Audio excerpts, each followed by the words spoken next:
bernilai jual tinggi.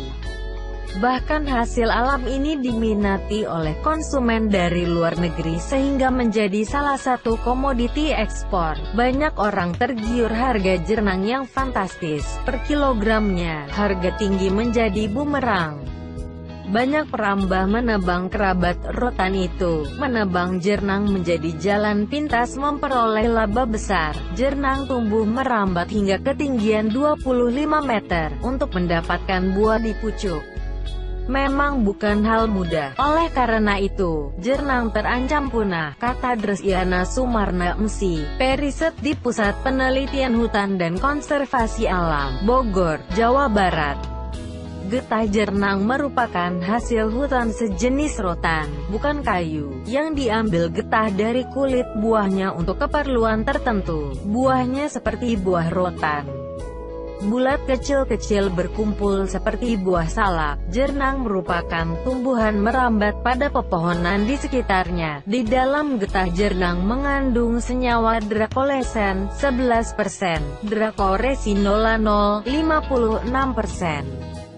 Drakoalban 2,5%, sisanya asam benzoat dan asam bensolaktat. Getah jernang biasa digunakan sebagai campuran obat diare, disentri dan pembeku darah akibat luka, sebagai bahan baku pewarna porselen, pewarna marmer, bahan penyamakan kulit, bahan baku lipstik, dan lain-lain. Hal ini sangat diperlukan oleh negara Cina, Thailand, Singapura, Hong Kong di mana mereka memerlukan getah jernang lebih dari 400 ton per tahun.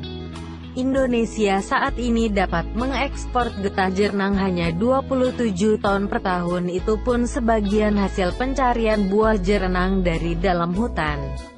Penyebaran jernang di Indonesia berada di hutan Pulau Sumatera, Aceh, Jambi, pedalaman Riau, dan Kalimantan, Pontianak. Bahkan disinyalir jernang hanya terdapat pada 3 negara di dunia, yaitu India, Malaysia dan Indonesia, sehingga getah jernang menjadi sangat mahal harganya. Dari 100 kg buah jernang didapat 3,5 kg getah jernang dengan harga per kilogram saat ini mencapai 4 juta rupiah. Jenis yang paling mahal harganya adalah jernang jenis Dragon S Blood. Saat ini jika ingin membudidayakan jernang dapat diambil dari anakan jernang dalam hutan atau langsung dari biji jernang. Karena jernang merupakan tumbuhan merambat maka perlu pohon pelindung sebagai tempat merambatnya jernang. Hal ini sangat menguntungkan petani jika jenis pohon pelindung itu juga menghasilkan seperti pohon karet. Selain dapat hasil dari penyadapan getah pohon karet, petani juga dapat menjual getah jernang sehingga menambah pendapatan para petani. Saat ini jernang baru dibudidayakan di daerah Provinsi Jambi, sehingga hasil jernang di Indonesia dari budidaya masih sangat kecil. Artinya, ini merupakan peluang untuk investasi.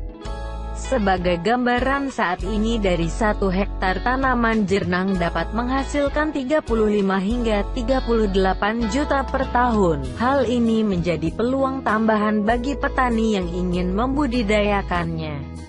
Hal ini tidak terlepas dari berbagai manfaat yang dimiliki buah jernang baik sebagai tanaman obat atau dalam bidang industri diantaranya.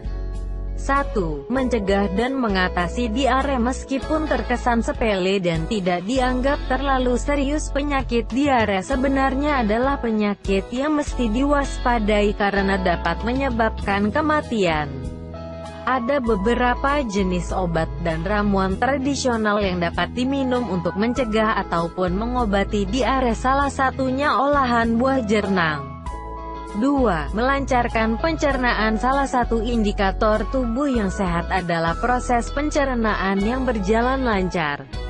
Pencernaan yang lancar menjadikan makanan dapat terserap dengan sempurna sehingga tubuh mendapat asupan nutrisi yang baik.